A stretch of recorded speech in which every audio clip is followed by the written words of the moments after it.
A man holidaying in Mangawhai says it felt like a freight train as a suspected tornado tore through the coastal village at around 3 o'clock this morning. 2 people have been hospitalised with serious injuries. One woman suffered lacerations and 2 broken arms after she was sucked out of her room and thrown onto the roof of a garden shed. Locals have described the worst hit areas as looking like a war zone.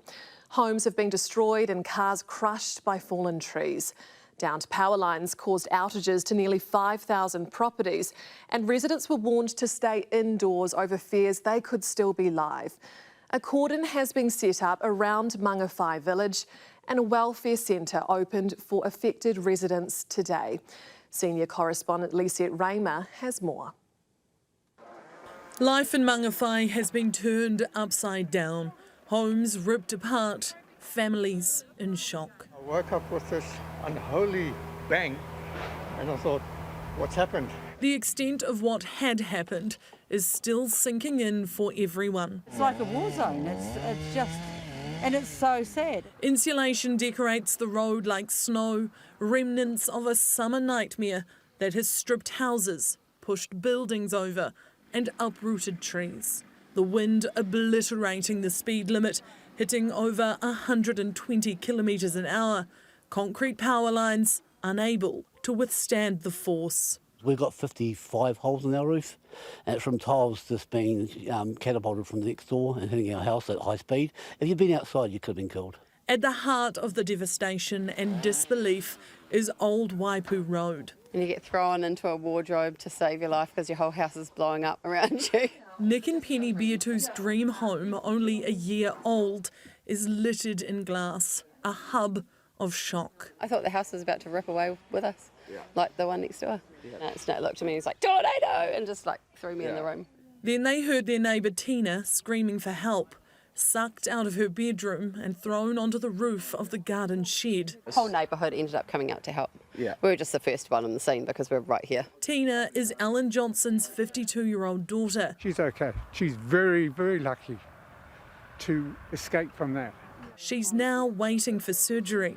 She's got a lot of lacerations and a lot of breakages. The family house is currently on the market and was due for an open home today. Now the entire top story is missing. I'm still shocked. One door down, the crumpled mess of what was Juicy Media. Pretty gutted, eh? Don't know what to do, to be honest. The home of a 17-year-old signwriting business, which owner James is not sure will survive. Hard work gone, you know, so.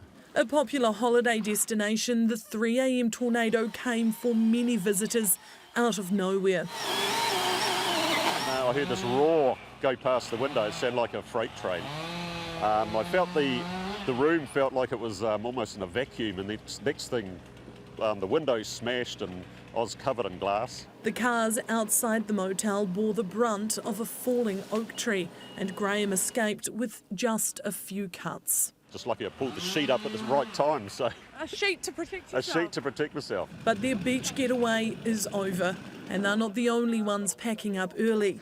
Motel owner Craig Morris just relieved his guests were okay. Couldn't believe it, to be honest. You don't really hear of tornadoes in New Zealand. A tornado did hit Mangawhai in 2020, but last night's caught a far more populated area, damaging around 50 homes. The clean-up has well and truly started here, but to give you a sense of the strength of this tornado, items from within this garage have been sucked out and strewn all over this community, and you can see an example of that in the tree just there. This family's beach mat now impaled in a tree, having been swept out of this garage with those fierce winds. In a community like this, there is no shortage of spirit. Bring a generator to a friend. Instead, a frantic rush to make homes watertight and clear dangerous debris before the bad weather returns and even more damage is caused. A little bit overwhelmed, to be honest. Yeah, it's quite overwhelming. Helping hands are being offered over every fence in every way.